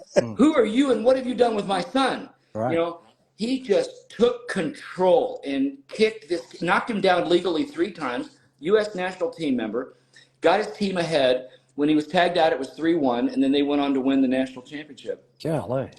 What a story. As a brown belt, 14 and under. But I think climbing Kilimanjaro gave him the fortitude for those 2 years in karate. You found a rock, and he found a rock Can in we this find a rock? process. Yeah. Unbelievable. Can we find a rock? Can we find a rock? That's incredible. Let's find a rock. Oh, I'm so man. inspired.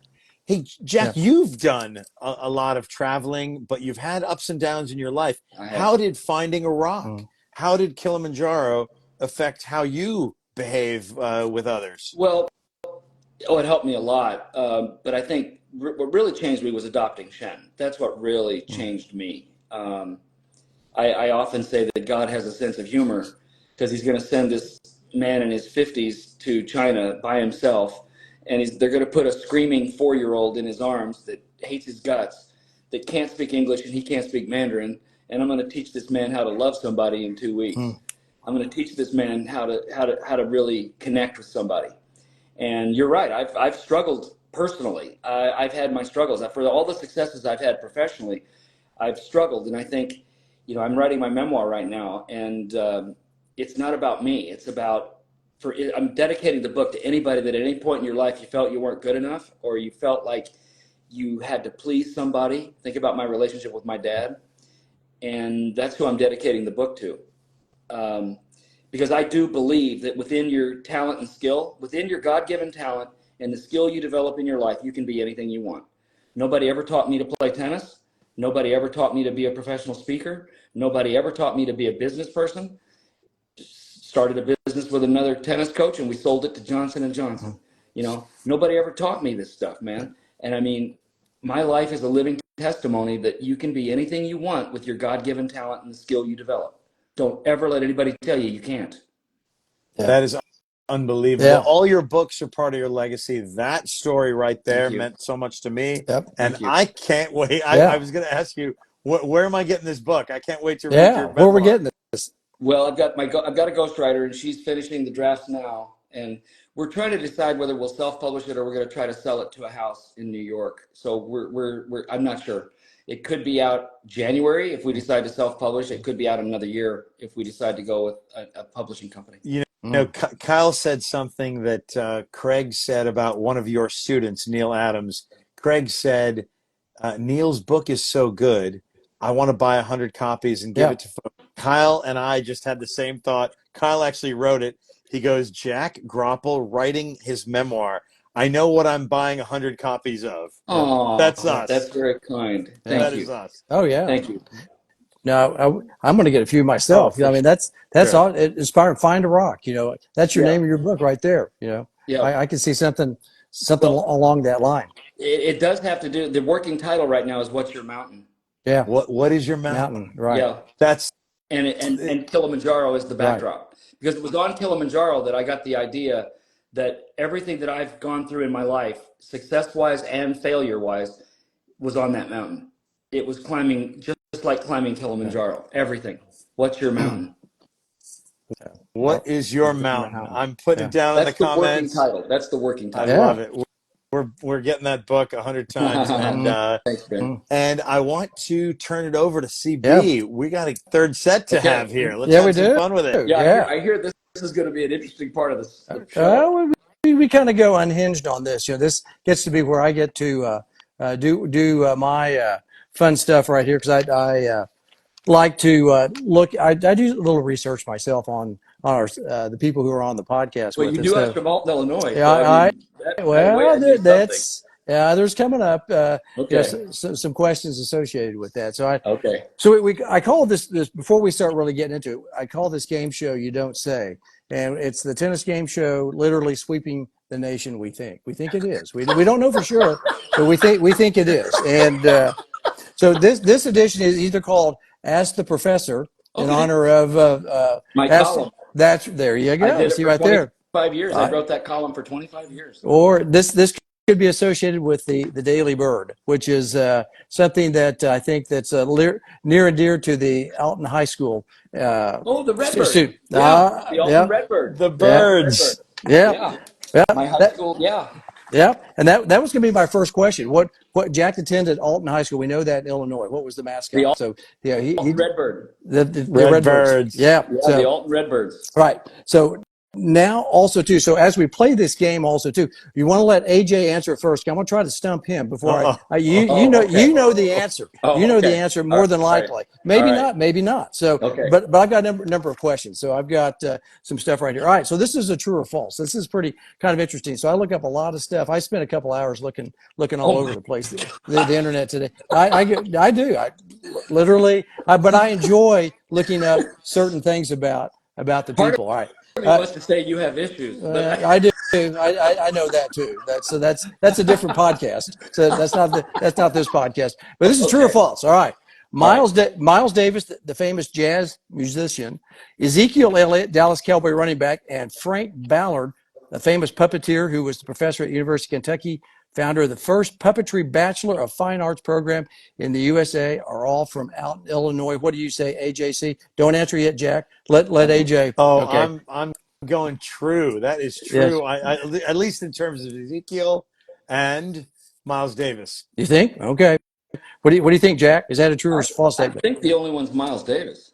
Yeah, actually, that's a true statement. That's all three of them. Ezekiel Elliott is from Alton. Yes, it's according to Wikipedia. It said notable personality, so I don't know. I can go look at. First I've ever heard of that. Wow. Ezekiel Elliott, whether he was born there or maybe he might have driven through Alton, Illinois, and so maybe that's why the Redbirds claim him. So, but then also a guy named Frank Ballard. Did you ever meet the famous puppeteer? Okay, no, I never did. All right, Clint Walker. I knew Clint Walker, the guy that played the rifleman. Yes, was from Alton. I didn't see that one, but that the old TV show. Yes. Okay. From Alton. Yeah. All right. Next question. Now this is a multiple choice. All right. This is actually pretty interesting. This is about the Big Ten because we know that you were in the Big Ten for a little bit of time. Okay. What year was the Big Ten founded? So AJ, do you think it's A, 1885, B, 1890, C, 1896, D, 1902, E, 1910, or F, 1920. I gave you a lot of choices there. So we have 6 choices there. So 1885, 1890, 1896, 1902, 1910, or 1920. So what do you think? I'll make this one tougher. I believe it was before World War I, so I'm going to go with 1902, but it could be 18s. Jack will know. Yes. No, I'm going 1902. Okay. I'm going to guess, though. I'm going to guess. I don't know, but I'm going to guess because I'm thinking about the national championships. Yep. In Chicago. I'm going to guess 1910. Actually, it's 1896. Before. Yes. Before. Yes. Yeah, and there were 7 founding members, of which Illinois was one of the founding members. I knew that. Do you know the other ones? Do you, AJ? Can you? I mean, it's got to be the Ohio State University. That is incorrect. Michigan. Oh, it is. What? No, I don't think Ohio State was. No, they were one of the last. They were one of the last members in 1912. Interesting. It was the land grant. It was the land grant institution. Grants. Yeah. Okay. So it was probably Minnesota. Yes. Wisconsin. Yes. Michigan. Iowa. Next. No, Iowa. 3 years later, 1899. So Michigan State. No, not that time. So neither Michigan school. Michigan, yes. Michigan, yes. For it was Northwest. Michigan was. Yes, Michigan, Wisconsin, Purdue, Northwestern, and the University of Chicago. University of Chicago. I knew University of Chicago was original. Yeah. Indiana and Iowa came in 1899, and Ohio State tough, man. 1912. I didn't see this coming at all. Yeah. This is kind of fun. Yeah. Now we're back to Alton. All right, this is true or false. Oh my gosh. All right, was named one of the 3 finalists for the location of the Air Force Academy that ultimately ended up in Colorado Springs in 1954. What do you say, AJ? True or false? I'm going to go true. I have a feeling because it's kind of flat there. It's near the river, and I can see that happening. What do you say, Jack? Well, if it's true, I never heard about it. Let's put it that way. This is according to the Alton website. This is a true statement right there. Alton was one of the 3 finalists. Yeah. Where would they have put that? It's on a river bluff. I know. Yeah. Right. I do not know, but it says, according to the Wikipedia, which is the all-known Encyclopedia Britannica of its time now. That's really quite funny. Yeah. That's really quite funny. Yeah. I was only 3 years old, and I didn't live in Alton then. Yeah. But it was one of the finalists for the Air Force Academy. So that's interesting that that could have been around You're schooling at the me, time. dude. You're schooling me. No, he doesn't know anything. He doesn't know Jack. I'm getting a little. That was going to be the name of the memoir too. You don't know Jack. You know Jack. I knew it. Yeah, I did have that down as that you don't say, or the Jack Wagon Times. Jack Wagon. All right, bonus question. Here's the bonus question right here. All right, now this is a tough one. All right, during the migration seasons, Alton is a destination for bird watchers along the Mississippi Flyway. Visitors come to see what bird? Would that be roost on the Illinois limestone bluffs that feed on fish? So, AJ, what do you think? This one I know. Okay. This is a tough one. Not the redbirds. It's not redbirds. I wanted it to be a cardinal or a redbird. Nope. And I thought cardinals, football and baseball.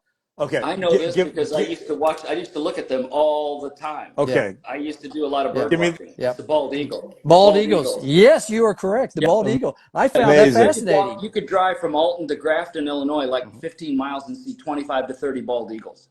Wow. No kidding.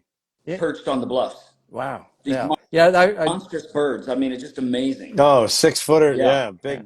Too bad you didn't have your 5,000 film per second camera to film those things fly. You know, that'd be kind of interesting. So, all right, here's a ridiculously big bonus question, and Jack kind of alluded to this. So I'm interested to see how he's going to answer this question. So this is for AJ right here. So don't answer Jack until AJ. We're going to stump him on this. Alton, Illinois is considered to be part of the St. Louis metropolitan area. That's Missouri. All right. So Jack did grow up. Did he grow up as a St. Louis Cardinal fan, or his home state? Did he go with the Chicago Cubs? Definitely the Lou Cardinals, both baseball and football. Jack, is that correct, right? It is correct. Even though you were in Illinois, you didn't go for the Cubs? There's a funny story with that. Yeah. Because my grandfather on my dad's side would, every day of the summer, would sit by, I can see him right now sitting by the kitchen table listening to the radio. Mm-hmm. And he was a Chicago Cubs fan. And he would stomp up and down that we lived in Illinois. I'm not going to root for the St. Louis Cardinals. And they're literally across the river. Yeah, you know, right. 20 minutes. And Grandpa just would not have none of it. He was from Illinois, and he was going to root for the Cubs. That's why I wondered, because you were right on the Mississippi there. I was sitting there going, oh, wow, that's St. Louis. I was a Cardinal fan, thick and thin. Right. Yeah. So that'll be Jack Buck. Did you hear Jack Buck on the call? Harry Carey. And Harry Carey.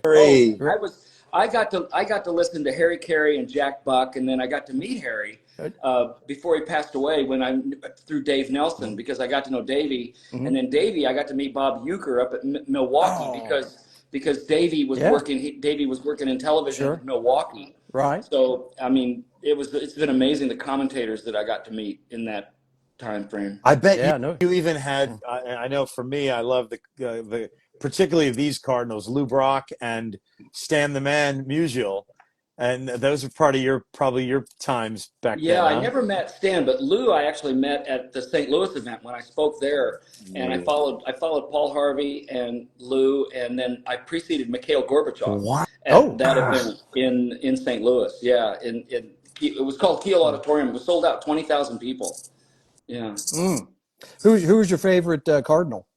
Lou Brock or Growing up, Bob probably Gibson? Brock. I mean, I just loved him. I mean, he was so fast, and then getting to meet him, I was like a little kid in a Yeah. candy store. Met him as an adult, Yeah.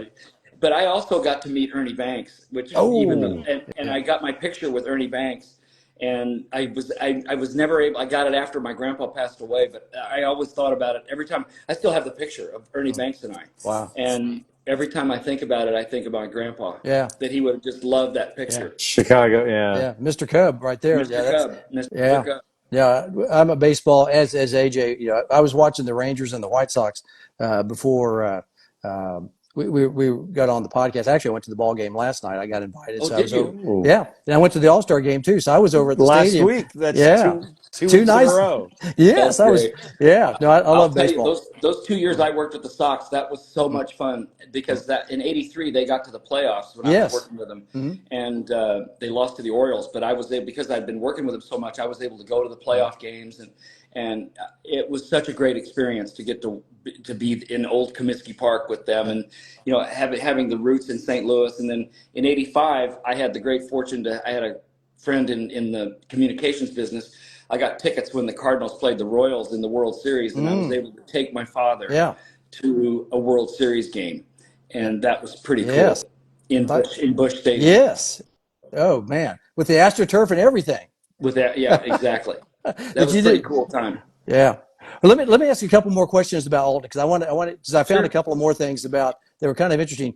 Beals Coleman Wright, the International Tennis Hall of Fame member, said he passed away in Alton in '61. Did you ever know him? No, I Did you didn't ever? know him. Okay, yeah, he was International Hall of Famer. He won the U.S. Open in '06, and he was a finalist at Wimbledon in 1910. And then he was pretty good in doubles. He won the U.S. Open 3 times, and then won Yeah, I never or met got to the yeah. him.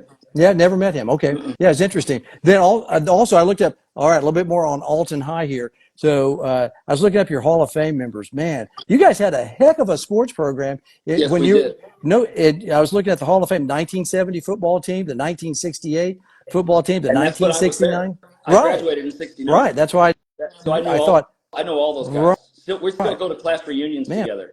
We what? can't walk very well anymore, but Hey, you I'm got some new surprised knees. you haven't asked me about the #1 trivia for Alton, Illinois, though. What is The it? Yeah, tallest what is it? man in the Yeah, world lived in yes. Alton, Did Illinois. he really? Yeah, The guy, the Robert Wadlow, yeah. and 8 feet 11 3/4 inches. Did, That's a And 9-footer. yeah, and my father played baseball with him when they were little, and Robert he was awkward because it was a pituitary problem yeah, sure. that he had, and but Dad played softball with him and told me the stories about him. He was like 7 feet tall at age 12, something like that, Wow, wow. and he died of a blister on his foot. It became infected, and he died of an infection that he didn't feel because his peripheral nerves he couldn't feel. So suddenly it got bad, and he didn't even know he had it. Golly, 9 feet tall. I mean, That's a did you ever lot. meet him? Did you ever see him? No, he passed away before I was Was born. He born? passed Yeah. away in the '40s. Yeah. But his grave in Alton at Oakwood Cemetery, they kept it burned, so it's the length of his casket, which is, Golly. I mean, it's like the berm of his grave site is like 10 feet Wow. long. It's just amazing. Right. Yeah, we think I've seen somebody 7'6", but I've never seen anybody. Yeah, That's another he foot. was over 8 feet. Yes. You'd have to get the exact, but I think it's 8 feet 11. 11. Yeah, I remember. I knew you were talking It's about just now. incredible. You can look at pictures. There's a statue. I've got pictures of Shen when he was little. We went down there, and there's a statue. I've got Shen standing right next to his shadow. And if you sit in his chair, Yeah. the statue. I sat at his real chair at the Masonic Lodge when I was little, when I was a teenager. And I'm just under 6 feet tall. My hips against the back of the chair. My ankles are where his knee was. So Yes. my entire lower limb was his thigh length. That's amazing, isn't it? Yeah, Think about that. it's beyond comprehension. Yeah. There are a couple other guys in the Hall of Fame. I wondered if you knew these. They have great nicknames. You all had some really interesting. Yeah. There was Charles Dink Black. Did you ever know Charles Dink Black? Actually, I think I Yeah. did. I don't think I ever called him Yeah. Dink, though. Dink. There's Leroy Fats Harrison. Did you know Oh, Fats Leroy Harrison? Harrison. I think Yeah. we graduated together. Yeah. Yeah. We Fats didn't call Harrison. him by we didn't call him by those names.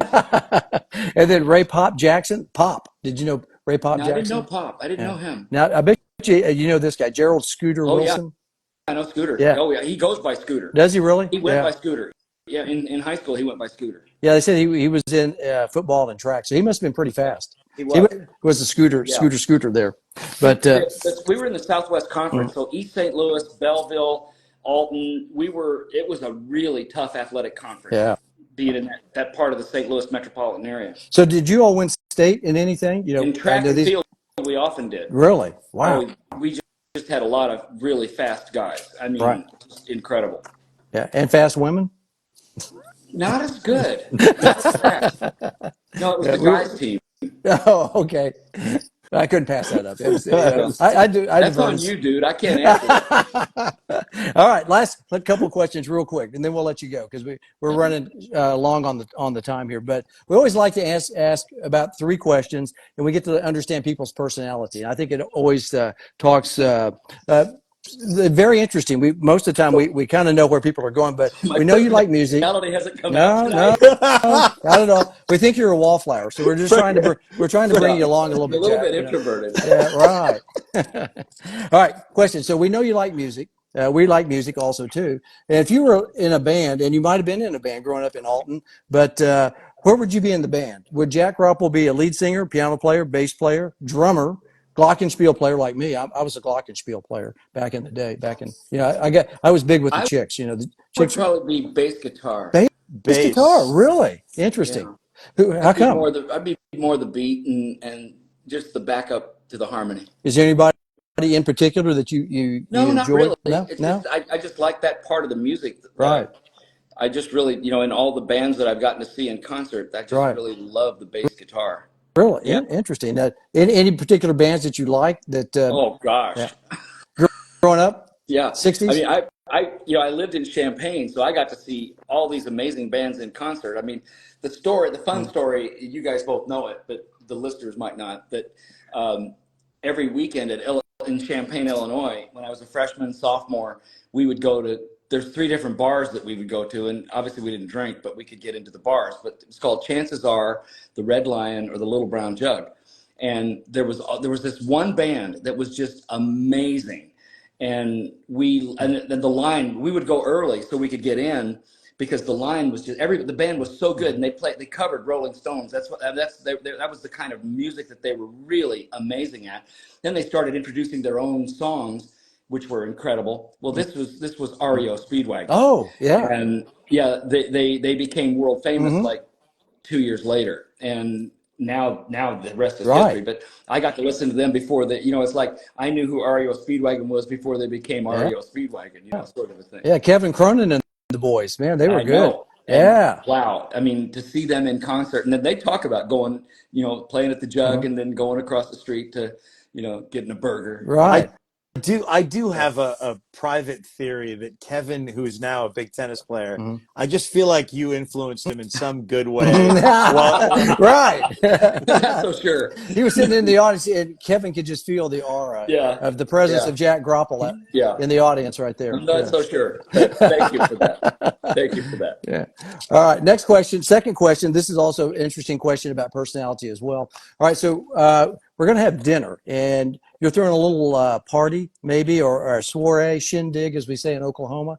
Who are some dinner guests that you might? And we know your family would be there, and AJ and I would be invited. This can be anybody from Adam and Eve to Harry Potter to Mr. Spock. It doesn't anybody, or maybe just some athletes that who would be some dinner guests that Jack Groppel would like to invite to have dinner with. Wow, that's a big question. Well, history is really important to me. Okay. Anybody in history? Anybody. This is your party, your I shindig. mean, I'm all about world history. I mean, Great. Churchill. I Yeah. would love to have Churchill. Mm-hmm. I got to meet Margaret Thatcher. I got to meet Oh, her. yeah. That was amazing to get to spend a little time with her. And you guys know, I mean, I Mm-hmm. met Presidents Ford and Of Bush Sure. and Of General course. Powell. You know, but Churchill would be a dinner guest. President Reagan would be a dinner guest. Ah, Never got to meet him. yep. Margaret Thatcher, I think I would like to get to know her. I'd like her to be a dinner guest. Moses, I'd like Moses to be Ooh, there. yes. I want to hear Yeah. how the waters Yeah. parted. I want to learn about that. Right. Yeah. Um, 40 years in the desert also. That'd be kind of yeah, interesting. exactly. Gosh, That's a deep one. See, we got you. I Gandhi, got you. Gandhi. Gandhi, yes. Ooh. Yeah, that's Mother Teresa. Mm-hmm.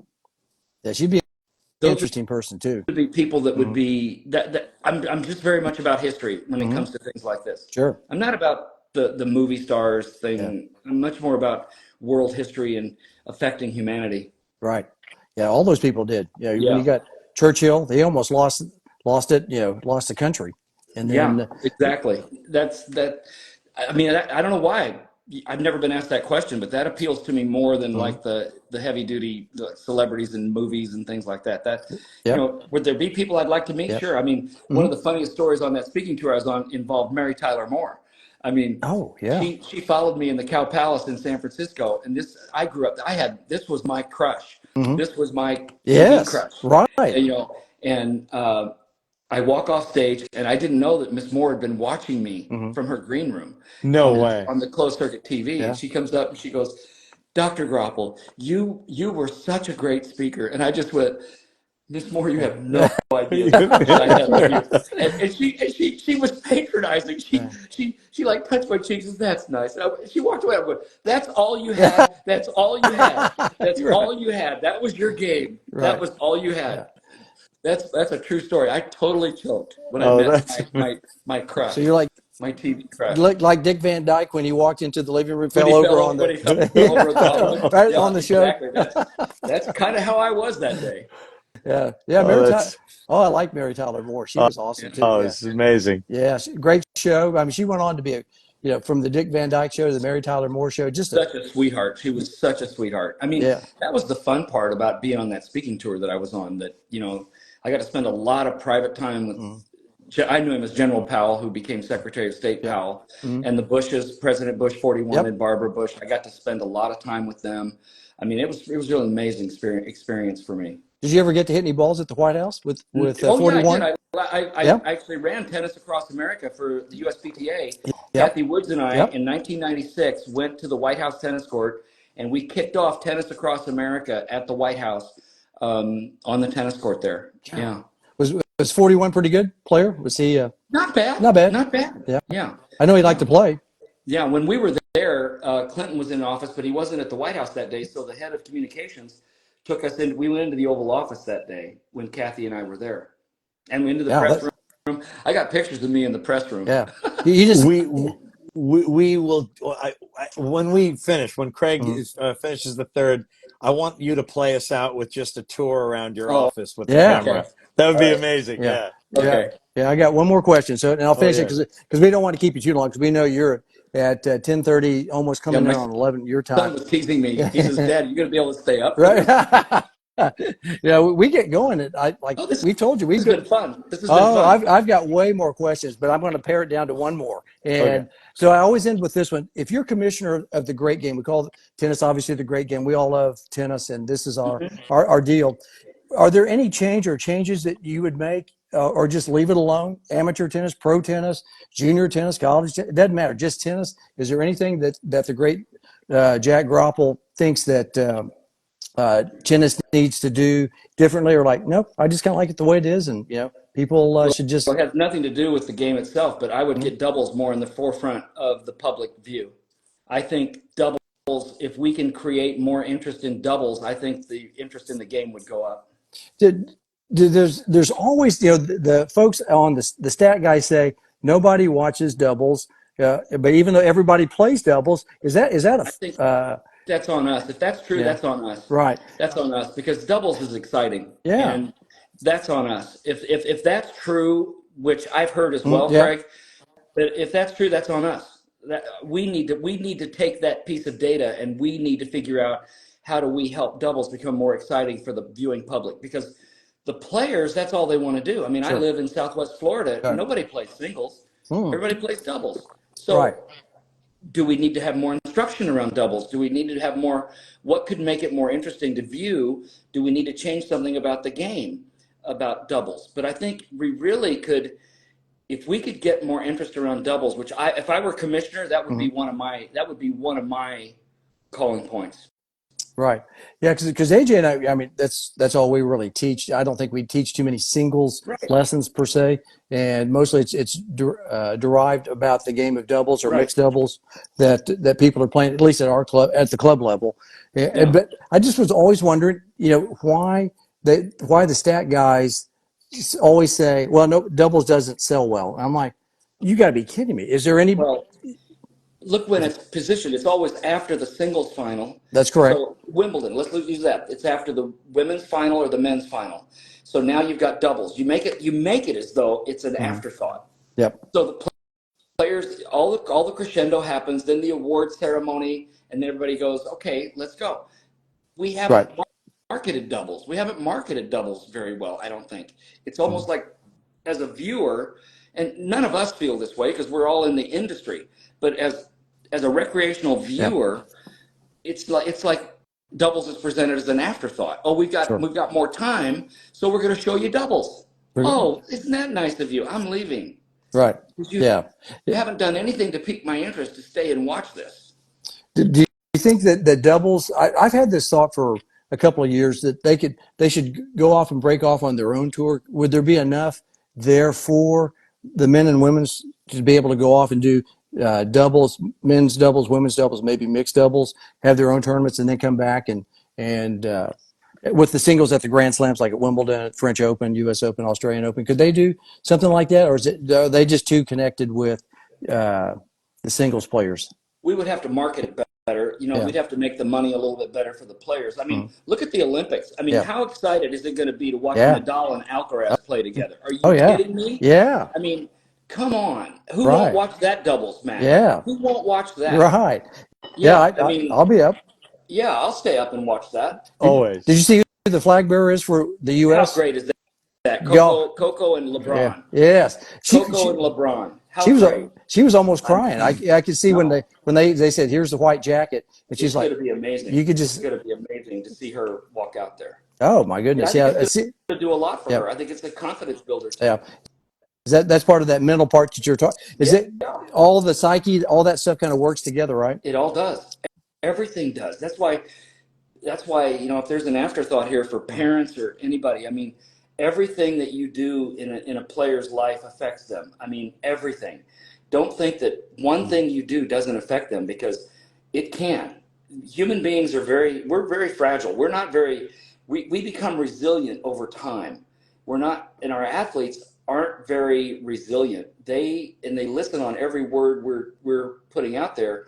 So we have to understand that we impact people's lives. We're in the life-changing business, being tennis coaches, and that's a huge responsibility, and one that I've been honored and proud to be a part of. Yeah, I mean, it's the great game. You've been in it since what, 19? A few years. Let's put it that way, right? Yeah, a few years. Mom and Dad made me take lessons in '62. Right. Yeah. 62. A little while.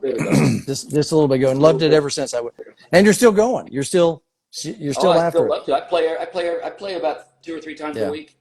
Yeah, I'm in a drill group. I play that every Friday we drill. Oh yeah. Amazing. I can't run anymore. I can still hit the ball. Right. You can I can still hit the ball. It's pretty dangerous if the ball's hit within a 3-foot radius right there. Yeah, I can strike it. I can still strike it. I can still volley too. I can still volley. I haven't lost my volley. Well, Jack, we're gonna let you go. We're gonna let you show us around, and we are certainly appreciate. We could keep going. We'll have you back again for part 2. I privately, I just want to say, I probably shouldn't say this on the podcast. We want Shen on the show next time. Oh, okay. With you. Oh, that'd be easy. That'd be fun. Yeah. Right. He's a sophomore at the University of Iowa now. He's just with me for the summer, so we'll have to figure that out. I would love it. I would love it. Well, So next summer. What a quick All right, tour. let's have a quick take us out. Take us out. A little 360. So people that are asking, so let's see. There I am with. Let's see if you can see my hand. That's Wes Welker from the NFL. I worked with Wes. Patriots. Here I am, Surgeon General at the historic call to action on walking and walkable communities. I was invited to represent the worksite wellness industry. And everybody that's on here, Craig and AJ did this already, so they just want me to share it with you. This is Arthur and I, Arthur Ashe and I, and this was 4 months before Arthur passed away.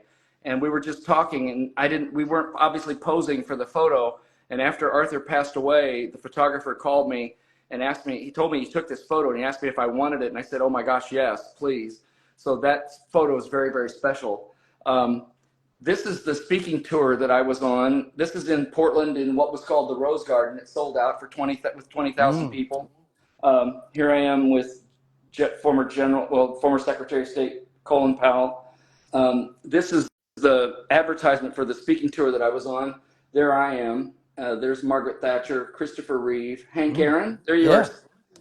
Larry King, Barbara Bush, Zig Ziglar. Yeah, I got to know Zig pretty well. Bonnie Blair, the Olympian. Here I am with Mrs. Bush. She wrote that for me. Here's a letter that President Bush 41 wrote to me. And then here I am with Muhammad Ali in Detroit, the great one. And then I don't know if anybody saw the movie Apollo 13. Sure. I'll hold this up. Oh, yeah. This is Commander James Lovell. Yes. From Apollo 13. Let's see. I'll just come down a little bit. Let's see. Okay, here. This is the HPI Center, the Human Performance Institute. After J&J built the building for us. Here I am. Let's see. This is in '83. That's my high-speed camera. That's John McEnroe in '83. That's the first time the three-quarter top shoe was ever put on. Here I am doing a media tour with Coach K. We were in New York doing a media tour. Here I'm speaking at the U.S. House of Representatives. This is my Hall of Fame crystal from the USPTA. Wow. This is at the press room at the White House, and that's Tennis Across America. Here I am with President Ford, and here I am with my friend Billie Jean. Yeah. Doing a program together for Deloitte a few years ago. So there you have it, guys. That's the little tour. There's my foyer. The pictures of Kilimanjaro out in the foyer. But that's my den. Wow. We appreciate the quick tour of the inside of where you've had a lifetime of memories right there. I have been blessed. I have had such a blessed career, and you guys have all been a part of it. Well, everybody watching. Wow. Yeah. And the Tycoon saying Beatles was not on my bingo card for tonight. You know, I don't know if that was Kyle, he's such a funny guy. And that's we've got some really good comments, but we also had some comments. We need to do 2, 3, 4. We've got many more questions to ask, but we've kept you for too long. And so we want to say thank you very much. It's been a real pleasure, a real honor. I know AJ and I were both looking forward to this. We were talking about this opportunity to speak with you on the podcast, and you're one of our people that we really look up to, and we've enjoyed all your information tonight and from afar, because we've read a lot of your stuff, and so thank you for your dedication to the great game. Well, I love the game. The game did a lot for me in my lifetime. The game kept me alive in some ways. And thank you guys for what you're doing to keep the game alive. We love it. We love it. It matters. The game matters. It does. The game matters. And Jack, we just love you, man. Thank you so much. Love you guys too. Well, thank you very much. Yeah, thank you. Care. Yeah, Alton. My blessings, everybody. Take care. There he is, Alton, Illinois' favorite son, right there. The great Dr. Jack Groppel, right there. Thanks, brother. All right, everybody. That's pretty good episode tonight. AJ, was that the tennis news as it seems to us? Good night, everybody. Good night. Thank you. Talk to you later. Bye-bye. Thanks, guys. Thank you so much.